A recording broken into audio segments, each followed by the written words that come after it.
the Daily Talk Show, episode 575. We've got Aaron Young in the building. Why did it take 575 people to get to me? Yeah, Your true. people weren't responding to us. Real question here. Where were you 575 days ago, mate? Yeah, I don't know. It was because you were live streaming, and when you're live streaming, you can't take phone calls. Yeah, you would have been at Sky still. Sky News, yeah, 100%. So you've spent some time in front of the camera. A fair bit of time. I think it was like 30 hours a week. Wow. On air in front of a camera. Yeah, you do like 6-7 hour shifts at once on a weekend, and then the Qantas News on either side of that. And you get home. Well, you wouldn't even get home. You'd lose your voice halfway through the shift. And makeup. You do it yourself. Yeah. And doing Ticker. So now you've got a company called Ticker where you're doing streaming. Do you bring all of these things like makeup to a streaming service? Yeah, like you always chuck it on beforehand, but usually like you're in such a hurry that this morning I had sweat like running down my face because why isn't the audio working 10 seconds before we're on it? Oh, no.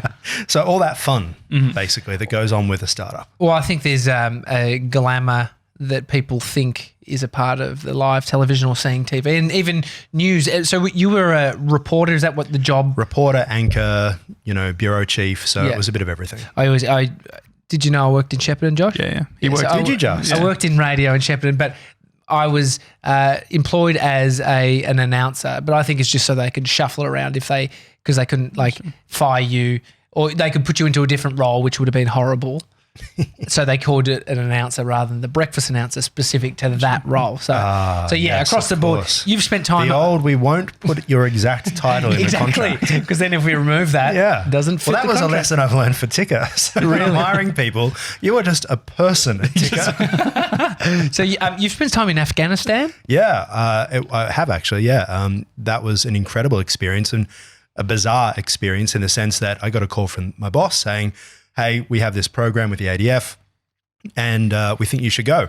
And from that point, it was in like December and you don't know when you're going to get the call. So it wasn't until July the following year that I got a call saying tomorrow. What happens with visas? Oh, we had done the visa. That was, I could spend 5 years telling you about the visa process trying to get into Afghanistan. Well, it was just backwards and forwards. And I was on air doing one of these crazy shifts and my visa suddenly was available. And when you work in cable TV, I think like most places, there's no one to replace you if you have to suddenly depart to go and pick up your visa because you're about to fly to Afghanistan. So we had this system of people pretending to be me to go and pick up this visa basically so I could get across. And otherwise it was going to go. It was one of those, if this doesn't work, I'm not going to Afghanistan moments. It's like a hot deal. The Afghani embassy's just expires in 3 hours. You better be here. What embassy did you have to go to? It was the Afghan embassy. Yeah, that was it. And as well as the US embassy, there was a lot going on to get there. You don't just fly on in. So you work out you're going to Afghanistan the next day. You're a reporter who's been used to being behind a nice, bench anchoring and. Oh, not necessarily. My first major overseas job was going to the Thailand tsunami in 2004-05. That was like my second ever time overseas. I'd gone on a holiday to London, which was great. And the next thing I'm arriving at a place where 250,000 people are being killed. It's crazy. That was, and I was like 21 years old. So scared, like doing live cross. I was working for 3AW at the time, doing live crosses back to Australia in the back of a taxi, knowing that if I stuffed this up, it was the end of my media career. Like, when you've got that fright, like it's great, but it's terrifying at the same time.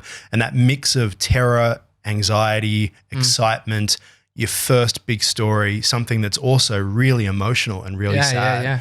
But yeah, that's journalism. And so, putting your boots on to go to somewhere like Afghanistan, you understand what's going on there, but it's a different thing than going to somewhere like Thailand where the devastation's happened. Yeah. And there's, it's not happening anymore. It's happened and it's severe. A natural disaster versus a war zone. Oh yeah. Where you don't know if there's going to be missiles flying down at you. Well, I'll tell you, like what happens is you get on a plane and you fly over there on this white unmarked plane and it's full of soldiers and you get off the plane at this base in Dubai. What's the banter on the plane like, or is it no banter? Everyone's asleep. Yeah, everyone is robots. asleep, 100%. Everyone was asleep.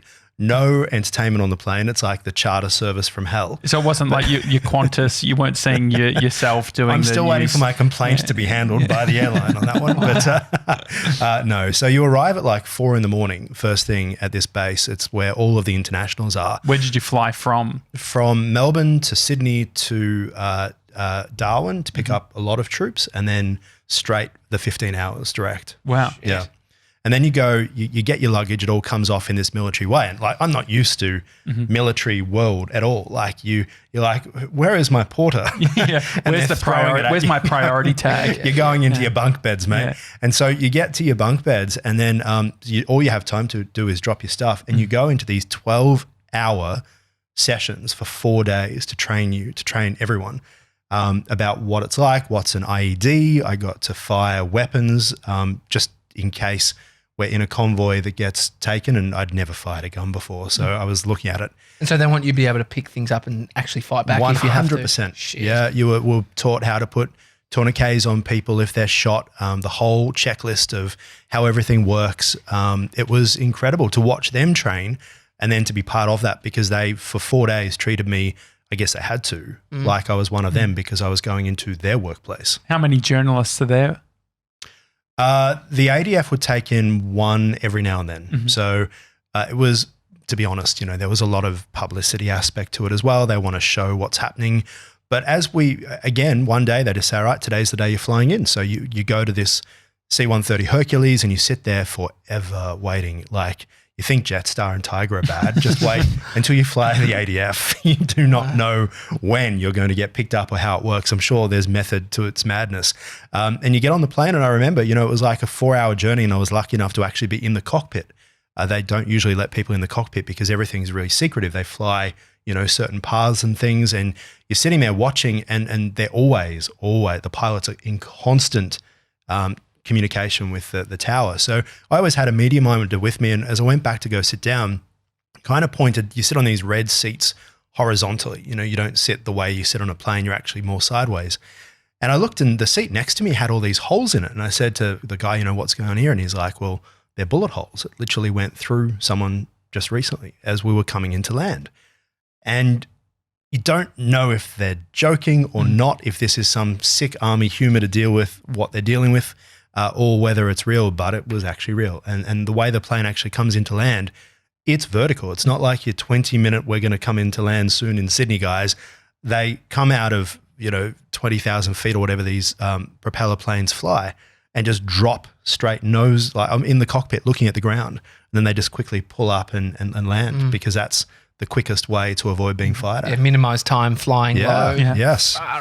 Yeah, we've had Andrea Clark on who talked about that similar experience. Yeah. The war and news.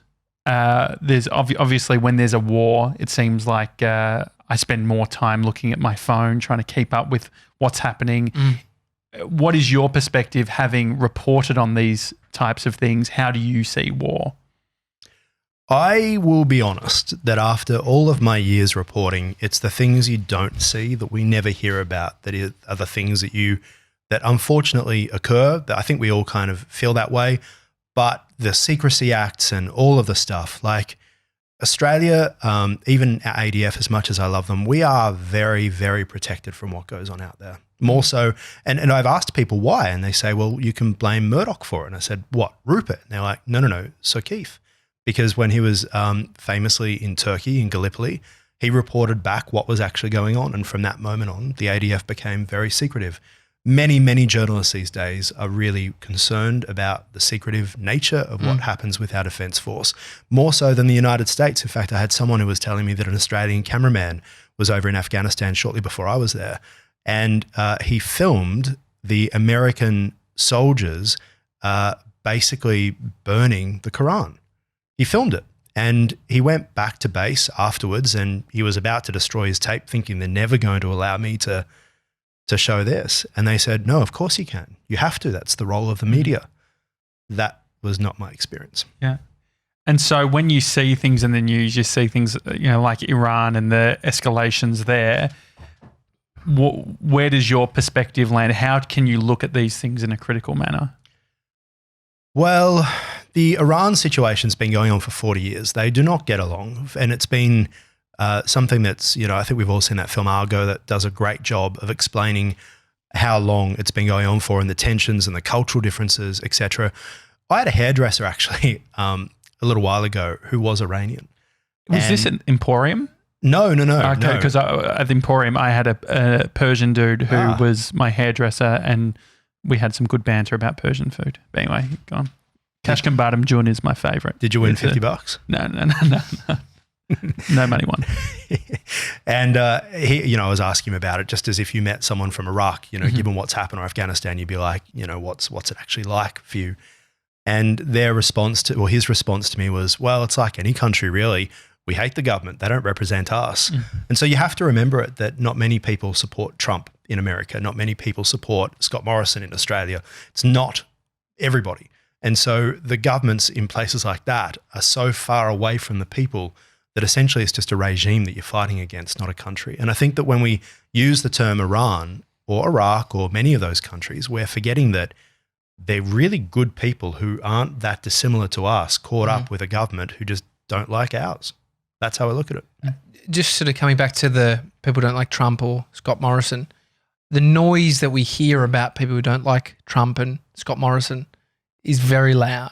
The reason Trump's in his presidency is because people like him. Is that like, am I simplifying it too little? Well, obviously he's the president and won the popular vote. There's no doubt about that.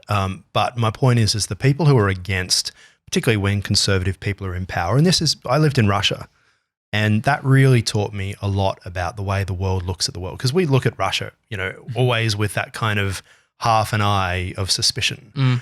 But that's not how they look at themselves, and that's not how they see themselves on the world stage. And everyone's got a story to tell. And it actually taught me when they would say, well, we want to be like CNN and BBC. And I'm like, but wait a minute, the BBC and CNN are these proper great news organizations. But now I'm living in Australia and I watch the BBC and the CNN through the lens of, I've lived overseas in Russia. I've seen how they see the world. And actually they are just basically pushing the viewpoint of the people of those countries. It doesn't necessarily make it perfect or right. So how do you consume news in a skeptical way? Well, I make sure that I follow people that I don't agree with. I think that we are at great risk at the moment of, as the media has become for you, and that's what we're all claiming to be these days, as the media has become, you can go here if you have this viewpoint or here if you have this viewpoint, whether it be climate change or whatever, you can end up only, perhaps deliberately or not deliberately, listening to the people you agree with. And I go out of my way, not to be enraged at all, but to constantly challenge my views by listening to people who truly believe what they believe and to try and find out why. And one of the greatest things about being a journo is you get to be this constant pain in the ass. You're always trying to question people who have strong beliefs as to why they believe that, whether they're religious leaders or even police officers. Your job is to constantly say, why is your very strong opinion correct? So if you've got someone from, the CNN and then another broadcasting outlet, Ben Shapiro. So you've got two journalists, maybe not Ben Shapiro, he probably sees himself as a bit of a journo, but a journalist should be curious and non-biased and not have an agenda. But we're human. Yeah, so you start having... Everyone says that the ABC is biased, right? I don't think the organization's biased, but if I follow so many people on Twitter and they retweet things that make you aware of what their political opinion is, you can pick up what people think by what they talk about, what they point out, what they see and what they read, what they don't point out. And that's how I guess you can get to that stage. And when people say, it's my personal view, well, that's totally fine. But I think that it's always going to be an ongoing battle. And quite often, if you believe something, you can't really see the other side. You sometimes don't even think there is another side. Do you think the media simplifies a lot of the complex topics? So Soleimani being murdered or being killed by the Americans, and then you watch someone like Ben Shapiro, conservative, and thinks that it's a great thing. He talks about what he was doing, what he's done over the past. He builds a case around that this guy was an absolute terrorist. And then you see the other side, which is coming the angle of Trump's in power, he's loose unit, he's, shooting missiles, he's could be starting World War III. And then if we even framed our own people, we could frame our own government as terrorists based on actions. One man's hero is another man's terrorist, right? We grew up hearing that all the time. And I think that when you have a look at Qassam, the people who are out there in Iran this week who are baying for American blood, I was talking earlier about how a lot of Iranians see themselves in a situation where the government's bad and they're great people, but we're seeing hundreds of thousands of people getting behind this guy who the United States, who I'd never heard of his name beforehand. I don't know about you guys. My knowledge didn't really of personalities in the Middle East doesn't really go past Israeli leaders or warlords. Yeah, that's right. And so the problem with the Middle East is that no one fully understands it, and they just, it's pretty tough. I remember, I'll tell you a hilariously frightening story. I was 22 years old and I'm a news anchor in Moscow on a 24-hour news channel that has just started up. And Ariel Sharon, the Prime Minister of Israel, has gone into a coma having had a heart attack. Now, what does a 21 or 22-year-old Australian know about Ariel Sharon? And how can you carry it on in a breaking news environment for 45 minutes? Jeez. Now, they had this rule back then that you couldn't have white paper on the studio desk. You could only have pink because they believed that it would flare up the cameras or some rubbish. Anyhow, I'm sitting reading there was nothing on the auto cue because all you get told is Ariel Sharon's gone into a coma, go. And you just have to carry on and keep talking. And I'm like, the only Ariel I knew until that stage was from The Little Mermaid. Yeah. And which only connection to Israel is hummus. And you love it. Anyhow, I'm looking behind, you're looking at the camera, and behind the camera is a studio door. And there's this commotion while I'm on air. And I'm thinking, now is not the time, guys. And what had happened is a producer had gone to the printer and had run out of pink paper and they only had white paper. But the floor manager was refusing to allow the producer to bring it in and pulls out a gun. Oh, no, you don't want that. Don't come into my studio with that. Why's he got a gun? I don't, for white paper, I assume. Russia. Yeah. In Russia. For white paper. That's full. And so how do you go speaking 45 minutes around shit that you're probably not in a position to talk about? I think it comes back to that mix of imagine what would happen if I didn't. The guy's got a gun. And so is it now maybe pointing that's why he had the gun. Ahron. And so then you also bad, so you have like the you also have the filter of, I feel like the older I get, the more I read, the more I realize that I don't know anything and all the massive gaps in my knowledge. And then so it can be hard maybe to fully communicate. So, so for instance, say if you're talking about a specific event, the language that we use is so important. And so for instance, like calling someone a terrorist has all these connotations and potentially if someone, We had people fired at RT at Russia Today because they referred to the Chechen separatists as Chechen rebels. I'd heard the term Chechen rebels many, many times. And as Westerners, there were 84 of us who went over to work at Russia Today. And this one guy put in a script Chechen rebels, which, as I say, colloquially is what we in the West refer to them as. And he got marched out the door. Shit. So you got to be really careful. And as I say, your view of the world suddenly is completely different. They wanted our skills. They didn't want our beliefs.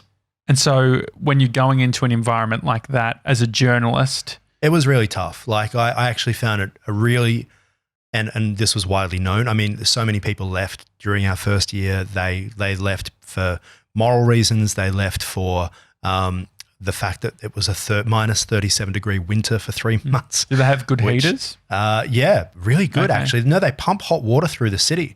So it just comes to your radiator. Oh, that's good. You don't turn it on, it's just on. Oh, really? Yeah. So you can't even... Always on. Just like I Ticker. like that. Yes, well, unless I stuff up the YouTube link. It happens. 97 laughs, you can relate. And so an environment like that, like we talk about left-leaning media, right-leaning media, you've got something where it's a government-run... We didn't know that, to be honest. We were always trying to find out who is sponsoring this, but they could look you in the eye and lie to you, but you'd believe it. You know, we kind of knew the Kremlin must be. No one starts a 24-hour international television station in Russia without someone saying yes, right? So that's pretty certain that is the case. But you know what? Don't go thinking that things are that much different here. That's what I learned. It's so just Ticker different. Is run by the Kremlin. Yes, it's run by the Kremlin. They're joining us now. And so so going into that environment, if you're getting marched out from a simple use of language, what does that mean? We had the day AIDS to day? bus, would you believe? That was the first thing. The first thing that happened when we arrived in Moscow was we all got put on a bus and taken to a clinic where they could test us for HIV. Really? Yeah, it was awful. And there was one person, I'm not going to say gender, who received a knock at the door 2 days later and was taken to the airport, not told why, and had no idea that they had HIV. Oh my Yeah, God. that's how it worked. Yeah, And so that was why? literally how it was. And well, because they ban foreigners if they have HIV from living there, 100%. And we arrived and didn't even really know. They just told us on the bus what was going on. We just thought we were going to the studio or something, but no, we're off to this place. And it was not clean. And the needle that they were about to use on me had been used on the person before me, I might add. And there was a dog in the waiting room that was dying of rabies. And so so you're obviously getting a bunch of cash for this. Like, so No, what's it wasn't actually that much. Like it was a bucket it's an load experience of rubles. or I was a bucket load of ruble what? A millionaire. Is that rubles as in the is- Russian Yeah, currency? it's their currency, yes. And so how do you even get the tap on the shoulder to do something like that? Well, so I had moved to the UK for love when I was 21 and it was 2005 and that was a massive year in British news. So, European news, obviously for an Australian in the UK, you're actually the European correspondent, not the British correspondent.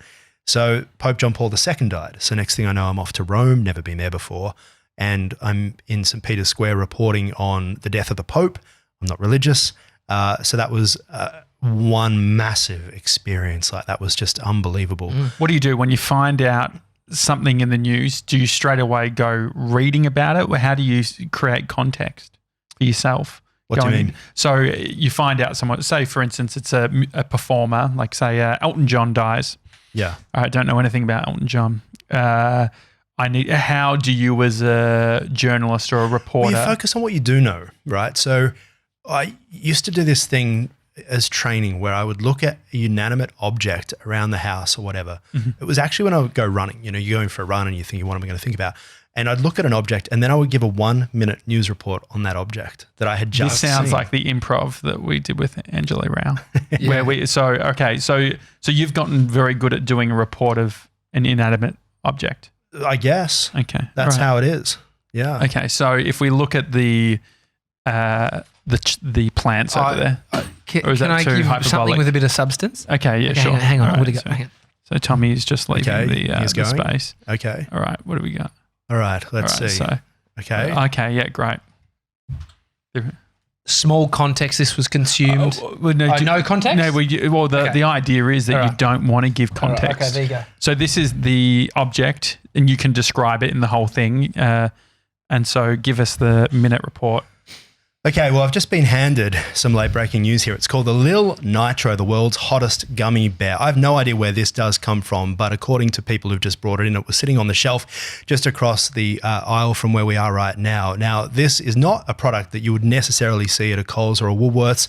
Perhaps it could be somewhere that you might see in the middle of the Aldi aisle, but not something that you would often see anywhere else. What does it taste like? We're not entirely sure. It looks like the object inside has actually been consumed, so perhaps the people who are sitting here in the studio with me might be able to bring us a little bit more detail about what is happening there.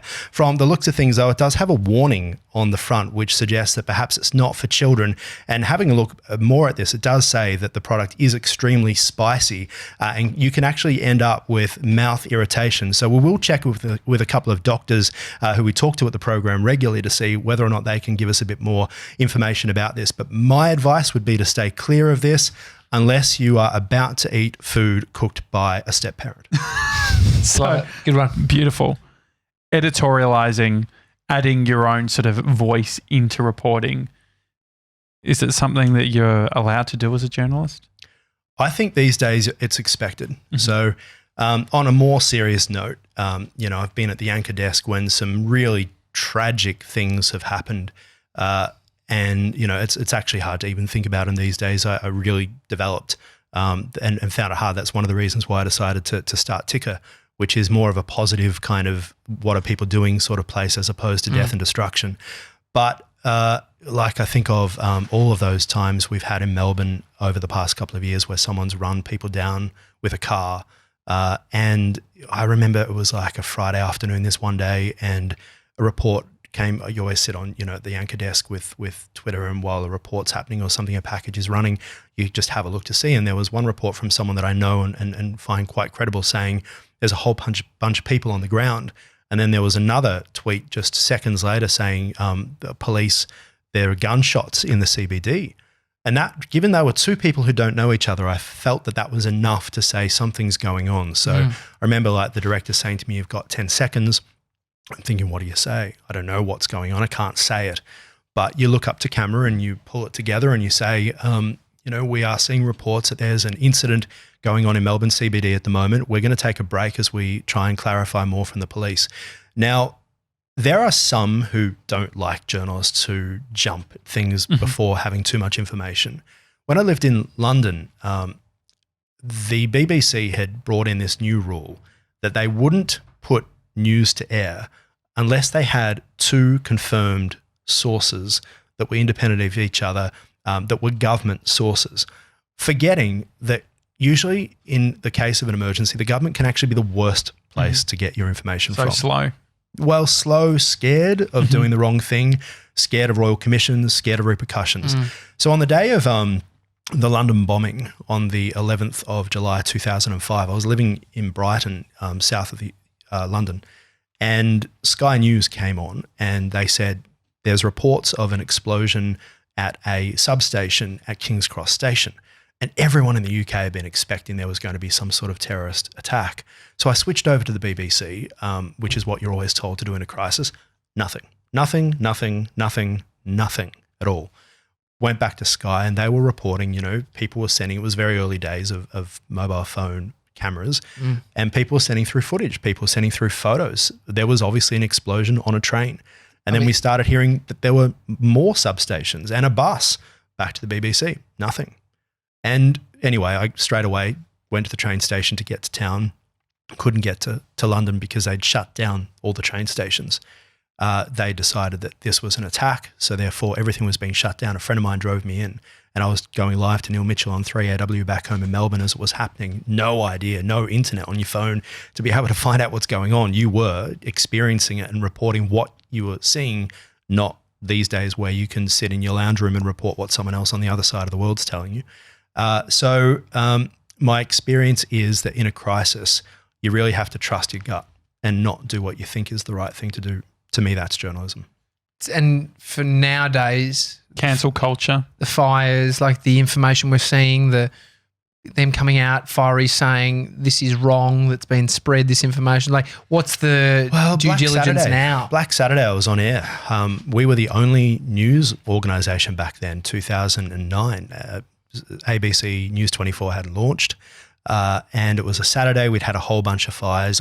We were based at Channel 9 in Richmond, and I'd set up a makeshift studio on top of the roof. And I was actually out with some friends on that Saturday to be my first day off because we'd had so many fires leading up to that. We'd had like 10 40-degree plus days. So we were all kind of expecting something, but this was my first day off in a long time. And I got a call at 2:00 in the afternoon saying, you know, you got to go in. Everything's gone to hell. Like, it's crazy. So I rush into the office, setting up a studio while I'm on air. It was unbelievable.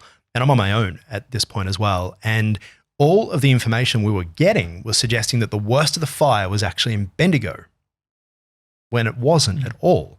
And Channel 9, Tom Steinfort, who's now on 60 Minutes, they helicoptered him in to Marysville. And that was the first we found out that the whole town had been wiped out.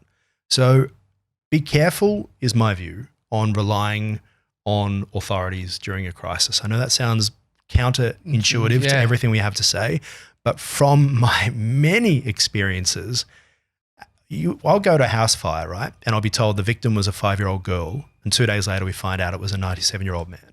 Like, that's not us making the mistake there. That's us listening to what we're being told. Everyone's human. Everyone makes the same mistakes, whether they're in a position of power or not. It's like the eyewitness statement. This thought that isn't that credible based on someone being there, which you'd think is the most credible. 100%. And if you hear the same thing from different people, that's why Twitter's been great. Like I remember when I first discovered how great Twitter was, Melbourne Airport kept having all of these incidents with power, but you'd ring Melbourne Airport and they tell you, no, nothing's going wrong. Can you ring Melbourne Airport? Possibly, yeah, they've got a media line. And you'd ring them and they said, no, what are you talking about? But then you'd look on Twitter and there'd be people who don't know each other taking photographs of the airport with no power. And so that's enough for us to now be able to go around and to say, well, this has happened. Do you think it keeps people or society more accountable based on smartphones and Oh, yeah, for sure. Twitter? I think everybody's scared of Twitter these days. Everybody is scared of what could happen. Everybody is, it's, for something which is only used by 2% of Australians, it certainly has a very powerful voice in the world of journalism. Good or bad, I'm not sure. I've actually unfollowed a whole bunch of people and not in a bad way or because I don't want to hear what they have to say, but more because it's actually nice post being in that bubble to have a little bit of space. Yeah. Is it true though that your phone notifications get a bit crazy when there is a news story breaking? Because we've had reports.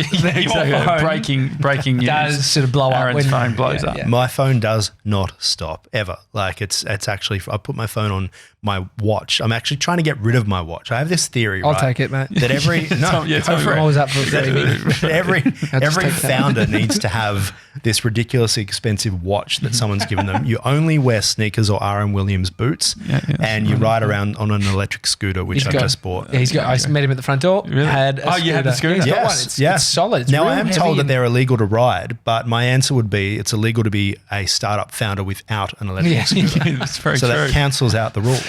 Just on the startup thing, yesterday we were speaking with Simon Taylor, we're just talking about the pitch and startups. A pitch is very much associated to a startup. That sort of, that area you need to come in with the business model and know all the checks and balances. A lot of startups are going for funding, so they got to know their business back to front. How's your pitch on Ticker? Well, we didn't go in for funding at all. Like we haven't tried to get funding. In fact, when people try and invest in Ticker, we say no thanks because I personally believe that is a great way to minimize the amount of effort you put into it for a quick amount of bucks. And frankly, my view is get to revenue as quick as possible and expand thanks to revenue, not thanks to people coming and rescuing you. That has been a really interesting journey throughout all this because I know people who are the Silicon Valley startup founders who believe that, SoftBank will come and sponsor you losing $5 billion a year. I don't understand how a company losing $5 billion a year can be worth that much, but that's just my view of the world. Ticker is a place where you can be informed about what you need to know, but realizing that not everybody needs to know everything, right? So we are news and business news and tech and innovation and startups, but we're also a business lifestyle channel. So we're not just going to, our pitch essentially is we're not for the CEO, we're for the people who work for the CEO who one day want to become the CEO. Yeah, great. Simple as that. Because there are so many, when I watch CNBC or Bloomberg, and I used to work for Sky News Business and I've seen Your Money, et cetera, and they all fell over and as sad as that is for the people who work there. My view is that if you make a channel for CEOs, what's your available audience exactly? And aren't they too busy running the company to be watching TV? They should be. Well, they should. Should be too busy. Yeah. Do you think mainstream media focuses on the lowest common denominator or whatever it is? No, I don't think so. I don't think there's a deliberate attempt. I've never ever been told, dumb that down at all. I think that when I said to you earlier about how I could tell you a 5-hour story about something and you said, could you give it to me in 2 minutes? That's all the audience has time for. That's as simple as that. It's, can you try and cut this down because people have short attention spans?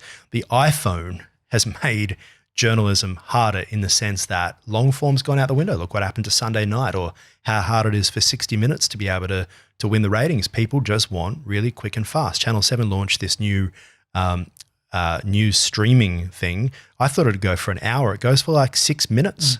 And even then, Channel 9 said, Facebook's given us all this money to launch a news service. And the majority of people aren't even getting to 20 seconds. That's how it is. Do you think that the classic, if you ask people what they want, they'll say a faster horse. Do you think that people know what they want? Do you think the audience knows? And do you think that there'll ever be a correction? I don't know if they know what they want, but they know what they like. And our job is to address what people like, which is a current trend. Otherwise, you're going to go out of business. But it's also, so when I decided to launch a streaming channel, I've got this great mate who works for CBS in America, and he's an Australian guy. He's wonderful. And he's literally shouting at me, why are you launching a linear channel? People don't even want an anchor anymore. They just want like a 10-second video on their Facebook that's square shaped, that, or vertical even, he'd prefer, that just has text and some music that you don't listen to.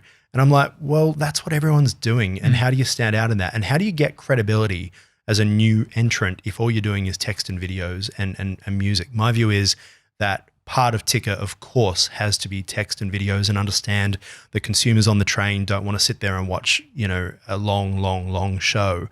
But you also have to have the credibility side, which comes from doing that.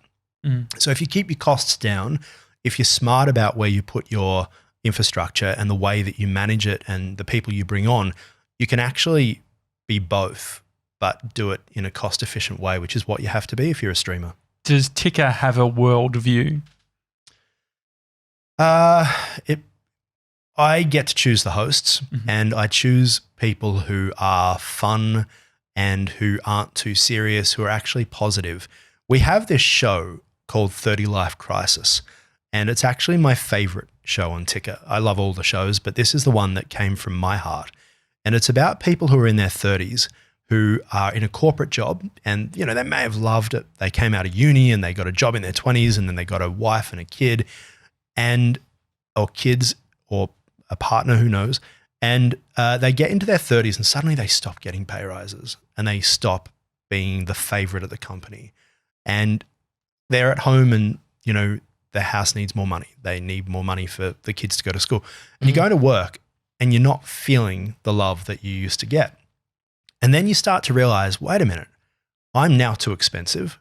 I now want to spend more time with my family, but I need to be paid more, and this job's never going to pay me. And that is the world we are currently in. So we call it the 30 Life Crisis because so many people are in it. And as the host, Dr. Steve Endicott, says, as you get older, the X grows bigger on your back as they're trying to get rid of you. The interesting thing, I guess, with that is when you think about the midlife crisis or quarter life crisis, as they say now, normally it's around the individual having a realization of, I need to change all these things. What I think is interesting about this perspective that you're talking about is it's actually also how you're being perceived as well. 100%. And there's nothing more frightening than that feeling of going to work, trying harder, and feeling that they don't actually really want you there. And no matter what you do or how hard you try, they don't really want you there anymore because you're now too expensive and lazy. And so this show explores the experience and what people are going through? No, it actually is to help people to change their lives before they get the tap on the shoulder. So it's actually he's a positive psychologist. So while I'm painting what the problem is, we're not about the problem, we're actually about how do you leave your job without giving everything up and starting with nothing. And his point is he's actually an accountant as well. Would you believe an accountant can be a positive psychologist? I usually have to visit one after the other. But his whole perspective is start slow, come up with a side hustle, grow it, but don't throw the baby out with the bathwater. For me, I had to throw myself into Ticker. You can't exactly work for a television station while running one on the side. Yeah.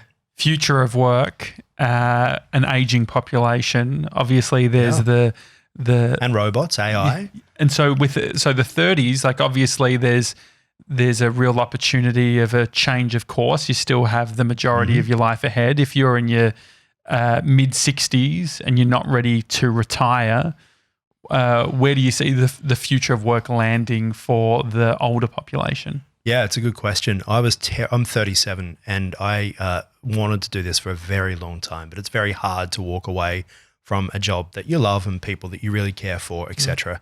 So when the time eventually came, and it was challenging and it was hard, it was about realizing that there was only one thing that I liked and only one thing that I was good at. my job had always been my hobby. You know, a lot of people go and do a job and it's to make money and to pay their bills, and then they're kind of unhappy, but the money and the toys that they buy make up for it, right? The scooter. That's it. Now you can have your toys and be happy. Correct. And, you know, I've got this brand new auto cue that is arriving today that I am so excited about. Which one is it? What have you got? It's an AutoScript 15-inch EPL. And I bought it from America off eBay. And it literally has been visiting every single state on the way to us. It's like high-fiving its mates at all the TV stations across America before it heads back to, it's sitting in Dandenong South right now. That's gone. Is it in the warehouse? The wheels are gone, at least. It's on bricks. It's sitting somewhere and I'm off to pick it up after this. And I'm so, because it's my hobby, it's my passion. So my view is, and I've got a dad who's 59 who got taken out of school at 14. Love him to pieces, but I've always kind of gone, Dad, why didn't you change your career? You're a painter and decorator. Like his dad was a painter and decorator, and your body gives up on you one day. You think that you've got 10 years and you may only have 1 or 2. And so my view has always been that you have to follow your passion. If Ticker stuffed up tomorrow, the lessons that I've learned would be valuable to someone who would hire me, hopefully. But secondly, imagine if I didn't do it. Imagine the regret, the angst that I would have if I carried on doing something that I didn't love, working really hard. So I would like people to see that and to say, well, like 2019 was a really crazy year for me. But the lessons that I learned from that were like, I'll remember for the rest of my life. Starting Ticker has been unbelievable. The people that I've worked with, you know, like guardian angels who just arrived and went, we're going to help you with this. And I am a journalist. I'm hopeless at money. Like I enjoy, we sit in these meetings at Ticker that you have to do when you're the CEO, right? And I just sit there with like a bottle of wine, just going, keep talking what do you like? About this money. What sort of wine? Well, I don't remember because I drink that much during these meetings that I'll just drink any of it. Remember the color? Oh, it was, I think, white, possibly, maybe red. Yes, but, you know, that's my view. And learning about all these things, like I was so scared. Imagine starting a business and not being able to pay the bills. Like, how do you pay the bills? What bills am I going to get? But you just pick it up. Like all the things that I was scared of have happened, but I got through it. And that's what is so great about jumping off the cliff. What about going slowly and going far versus quick expansion?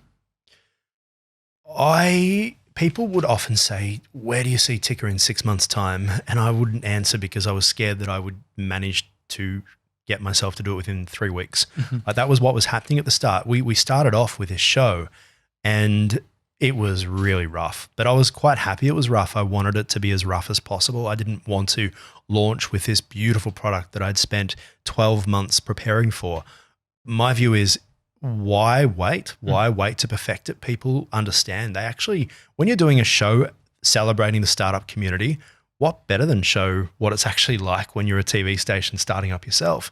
So my guess, my point on that is that you just have to jump in and give it a go, and who knows what will happen. Well, Seth Godin says if you're launching with a perfect product, you've waited too long or something. Oh, and how do you know it's going to be the perfect product? Like, look back at the iPhone, the first iPhone. Yeah. What a disaster. We all thought it was great at the time, but compare it to what we've got now, and probably what we got now is terrible compared to what we'll get. Like, you have to evolve. You have to change. We've been on air for 3 months. We're on to our 3rd set. We're onto our 4th audio box.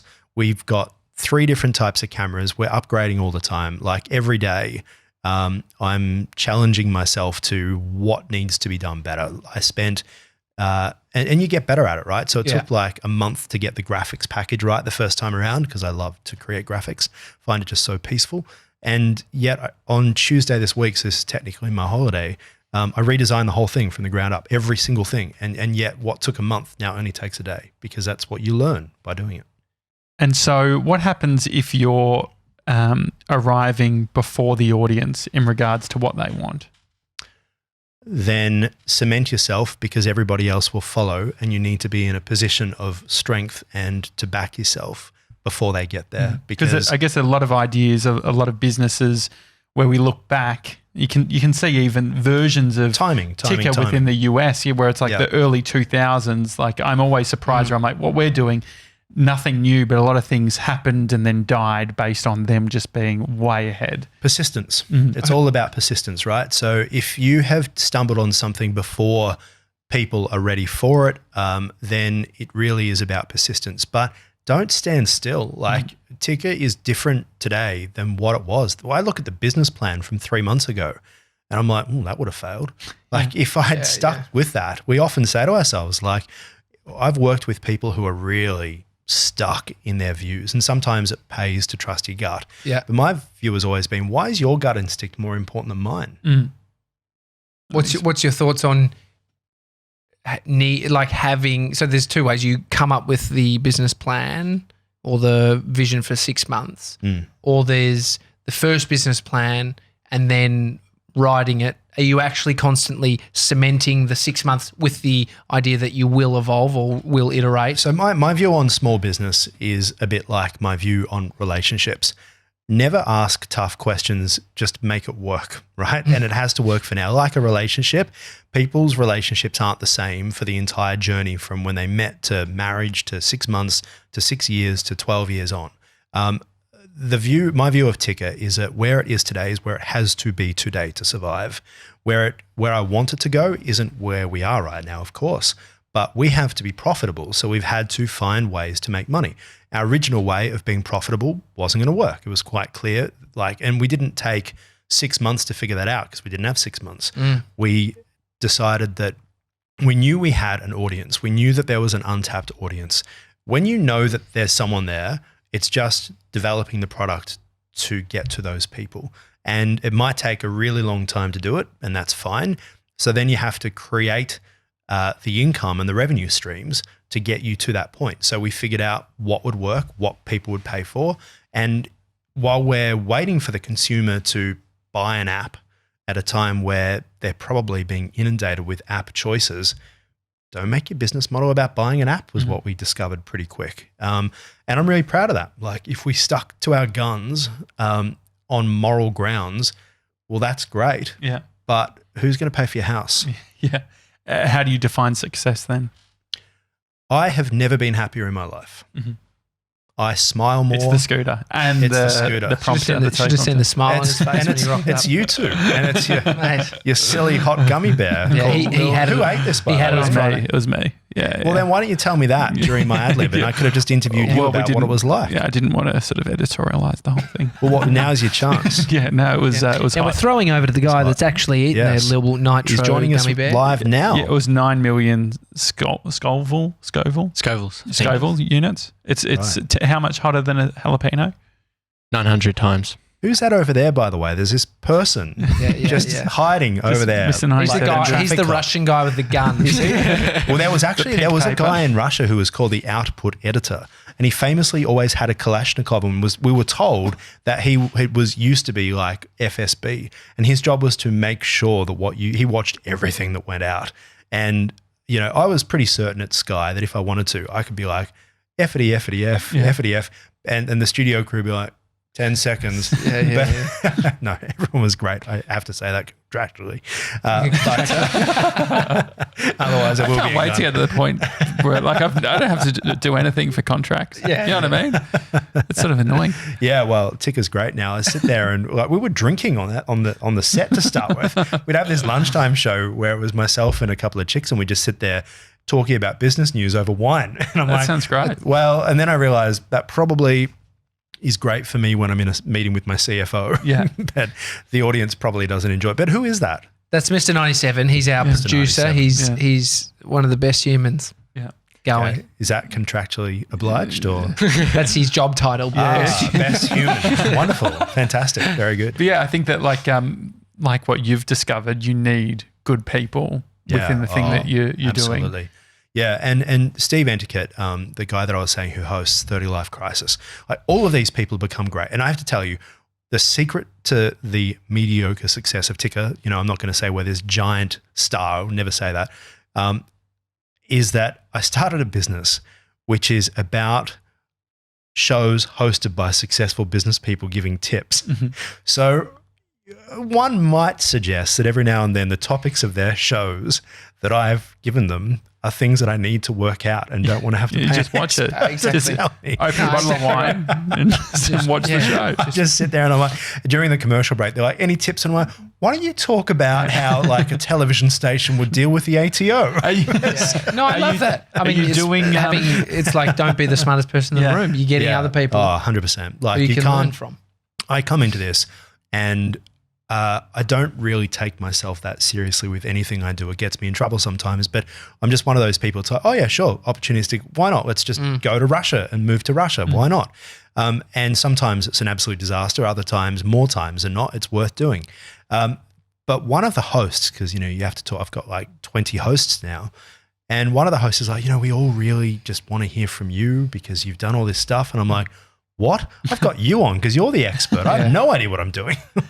And yet sometimes you're quite shocked by people, put you on a pedestal, but you don't put yourself on a pedestal. You don't even look at it that way. It's probably a healthy thing. If you're putting yourself on a pedestal, the people wouldn't be surrounding you because they're thinking you're a wanker. But it's it's a good constantly perspective. think that you're be concerned about coming across as a wanker, I think is a really good thing. Yeah. And it's what Australians like. We don't like wankers. Australians who, no, we don't at all. Like we call it the tall poppy syndrome, but it's the wanker syndrome. It's like, shut up, mate. You know better than us. That's who we are. And I think there is something powerful in the, you've got something to share. Like, it's interesting. If you look online, there's a bunch of derps who are sharing shit that don't know anything, right? And that's what inspires me a little bit, where I'm like, oh, maybe I do have to join something. them, or to join them. Yeah, well, it's like, I think there is to take action. Yeah, to take action. Like there is, like you'd be way more tech savvy than most people doing a tech review. Yeah, and I guess that we have the knowledge, and so we just assume that everyone else knows these things. That is exactly a problem I have. Yeah, even with my business partners, I would be doing things, and then I'll be like, how do you not get that? And they're like, because Ahron, that's why you're doing that. Because that's what you're good at. And I just assume that everyone knows how to create a graphics package. But or even run a TV station. The tangible stuff, like an office, we get over this office and we're like not impressed by it to ourselves. But then we understand when someone says, oh, mate, you always want something better. Exactly. And that's how you get better. Like if you just go done, then where are you going to go? Like when I joined Sky, we were based in the, in Channel 9, which was Bendigo at the time Street. in Bendigo Street. Yeah, beautiful old building, horrific to work in. Yeah.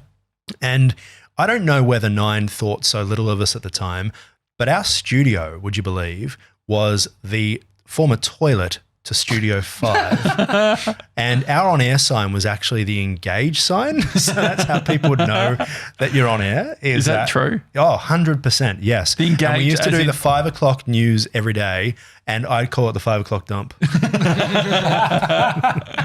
Yeah, it's interesting. Until Julia Gillard came in, would you believe? And she's like, I'm not going in there. And then we actually left Channel 9 and moved to the Herald Sun and went there. And then we're in the newsroom. And while we're in the newsroom there, it was like, it was a clash of cultures, TV station, newspaper. These days, everyone gets along really well. But there was a time where some of the guys in the newsroom would try and get a blow-up doll behind whoever was on air. It was just classic. It's on YouTube somewhere. Yeah. And so we left there and we moved down to our own premises. And my granddad and I, would you believe, actually built the studio. Really? Yeah, because I love that sort of thing. I moved to a hippie commune with my mum for, I don't know how long it was. I was 7. It felt like 20 years. It was probably 7 minutes. But in northern New South Wales. And I rebelled from them rebelling against society by riding my bike to the newsagents and bartering, I should say, crepe paper and cardboard and making the Channel 7 news studio. That's amazing. So what was it, like a religious thing, or what was it like? No, the Netflix documentary? No, it was people who are just here. I mean, it's not far from Byron Bay. Yeah, so it's just Byron Bay. You're just describing Byron Bay. What do you think this is? It was Nimbin. You're ahead of the game. Talking about ahead of the game. If you were 7 in Byron Bay, look at where everything's gone now. Yeah. Everyone's in Byron Bay. Everybody is in. It's funny that the former CEO of Channel 9 moved to Byron Bay. Really? Chris Hemsworth. I don't know if he's building TV news sets out of crepe paper, but that's what I was doing at 7 or 8 years old. And so you just kind of have that that passion. You know, when you're talking about the aging population, there are things that we've all loved to do. There are things that, imagine if you got to do that for a job. Yeah. My view is give it a go. How do you find great people? I find that they find you, to be honest. It's So, a but bit if you've like got an if I go on opportunity- Tinder and I try and find someone, I will guarantee it will be a disaster. I A few remember, success stories out there, let's be honest. yeah, but did they Aaron find each other, specifically. or did they were they found by someone who was actually looking? Like, my view on the world is I never actually look for opportunities. The opportunities find me, and it's my job to go yes or no. Like, I've never applied for a job, because how can you be the right person for a job you don't even know about? It's like winning the lottery. I'd much rather someone coming to me and saying, I really love what you're doing at Ticker. I want to be a part of that. And it's been overwhelming, the response we have. The first day we launched, because we did it as a bit of a surprise. It wasn't a secret.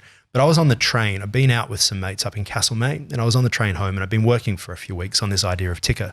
And You're a train guy, aren't you? You spend a lot of actually am. Would you believe I was going, my dream job as a kid was to be the train driver at Puffing Billy, That's a good job. until I found out they're volunteers. Oh no, yeah, not a good job. That was the end of that. How much cash you got on your Mikey right now? I scoot.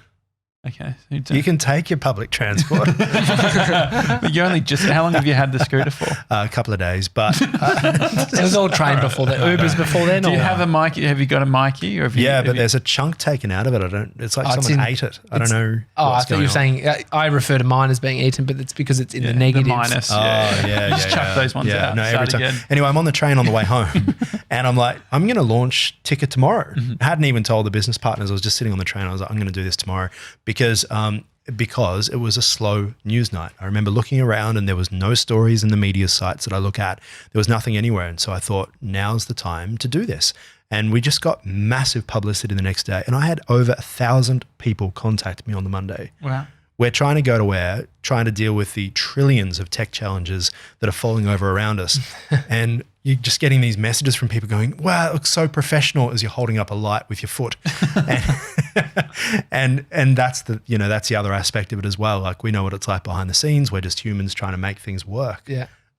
So yeah, in terms of how do you find good people, people who are persistent have never let me down. People who are as interested in your product and know about your product as you do. Like, I hired 2 people yesterday. Like, so exciting to be able to actually hire people for yourself or for your company. Big week for you with the Scooter, the auto yeah. cue tomorrow. Yeah. Wow. Today, straight after Today, this, sorry, by the way. today, Where- yeah, do you want yeah. to come to Dandenong South? Absolutely not. Have you got the Kalashnikov? Or- I'm going to have some beers I later. can go check out. My mum works at Endeavour Hills at the dentist there, right next to Daniel. very So we nice. can Very good. We could pop Get in. your teeth done. Yeah. We'll get your teeth put back in. Yeah, I need that. But yeah, go on. I don't know. Yeah. So Actually, so I'll go back to people. my gummy bears. Yeah. So the people. So you've hired 2 people. in Yeah, the past. I hired 2 people who were both people who came to me.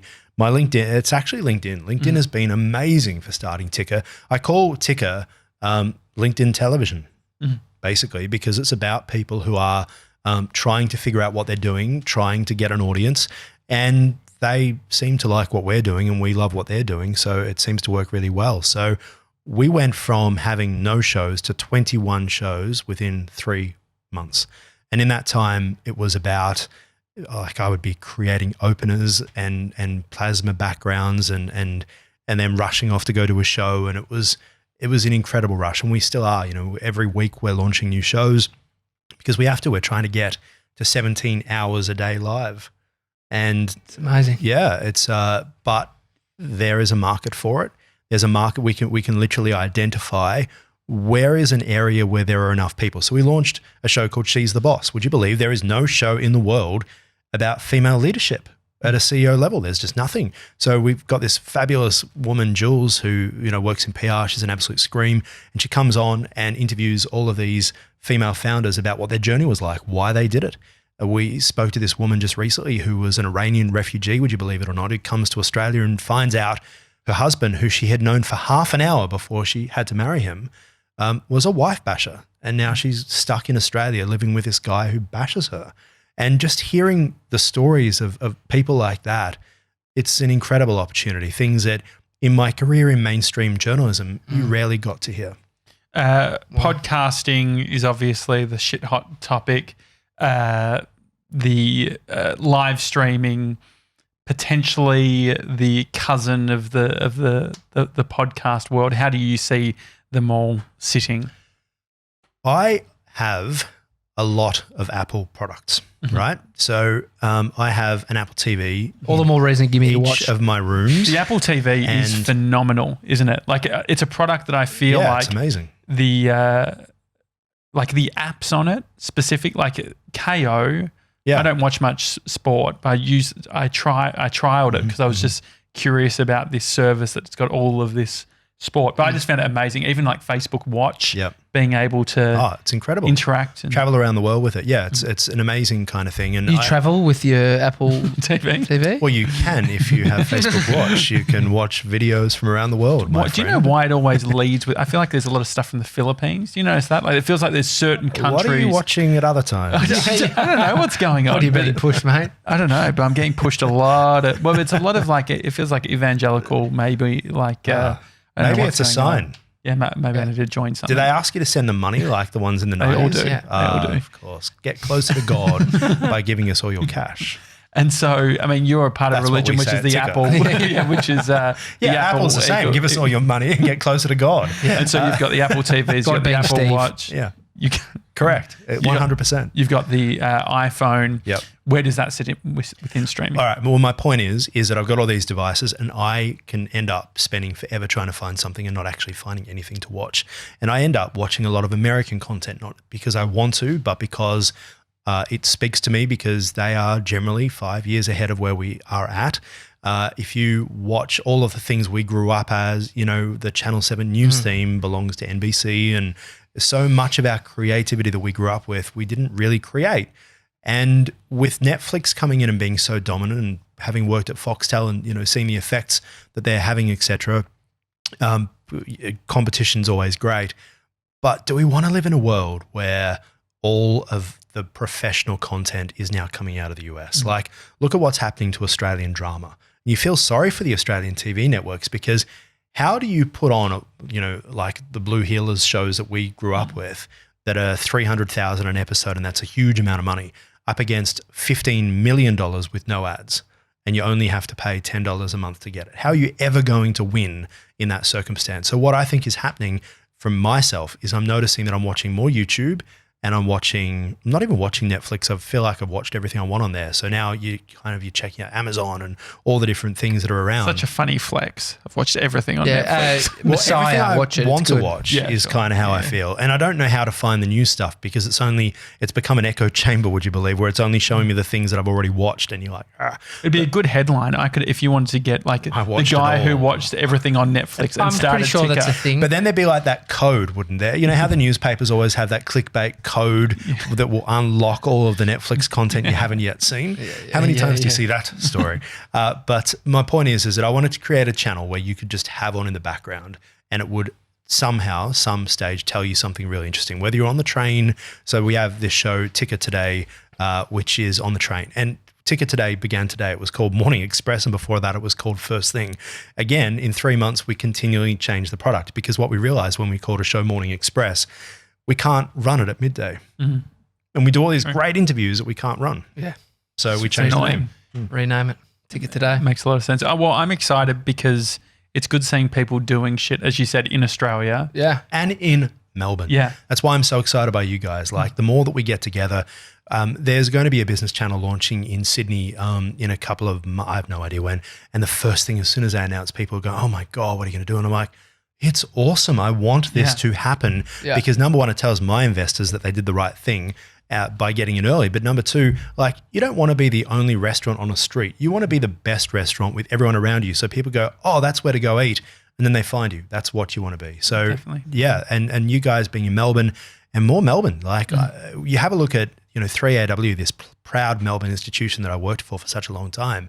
Half of it's out of Sydney now. It's just how it is because And you look at their costs and it's all about costs. You got to do it cheaply. It's just how it is. If you're spending $2 million on your office, right, and you're a radio station, how does anyone know where you're broadcasting from. Yeah. You could be in a shed.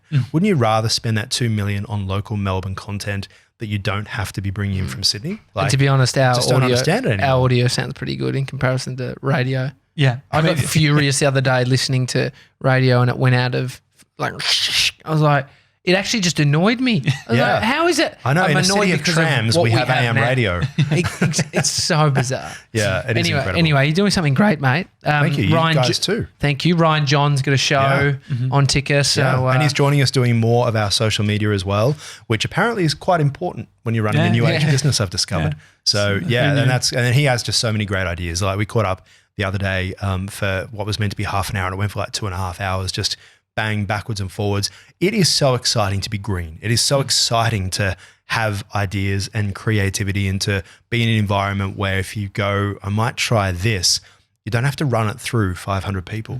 What happens? What about the business that becomes in their mid-30s? Have you thought about the mid-30 equivalent for business? So, for instance, you talk about that sort of mid-30 crisis.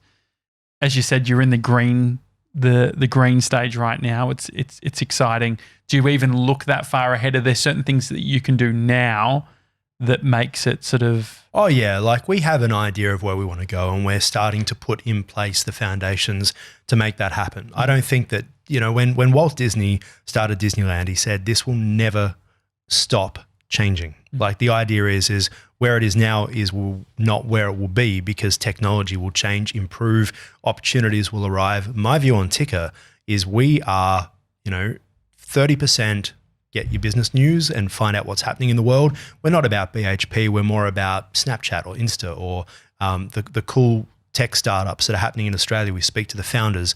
We celebrate people who are trying, new ideas who don't have a voice. We don't celebrate ourselves as Australians. I'm not sure if it's because of the wanker policy we were talking about earlier. Yes. But we don't go, hey, I'm doing something amazing. You've got to pay attention to that. I know more about Apple's business than I do about any Australian business. And that is really sad. Yeah. So we kind of want to change that. But then what we realized is for the rest of the time, we're celebrating Australian stories. So therefore, we actually have a franchise model that would work in other countries. And so that's where we're going.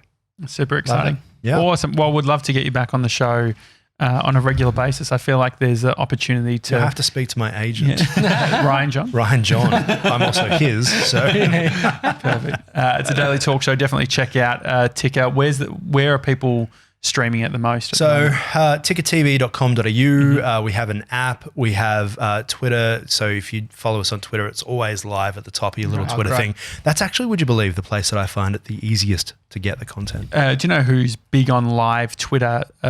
Scientology. Donald Trump. Oh. No, Scientology? Seriously, Really? Always on Twitter. Always on. They're pushing. So hang on, you get your Scientology from Twitter. You get your the Filipino religion. I don't know what's going on at the moment, but yeah, there is a very interestingly, like when I go on the Twitter feed, they're always promoting, and it is that live. There is something very powerful in being able to just jump in and start watching really fast. Just jump in and go. Yeah, I find that to be fantastic. And as I say, we just want to be a place where you can come watch, have it on in the background, have it in your office or have it on at home when you're getting ready in the morning, have it on your phone when you're heading into the office, and basically just get a snapshot of something fun, some good Australian stories. Awesome. The Daily Talk Show, 7 days a week. Feel free to subscribe on Apple Podcasts or on YouTube as well. If you enjoyed the show, leave us a review on Apple Podcasts. That's always appreciated.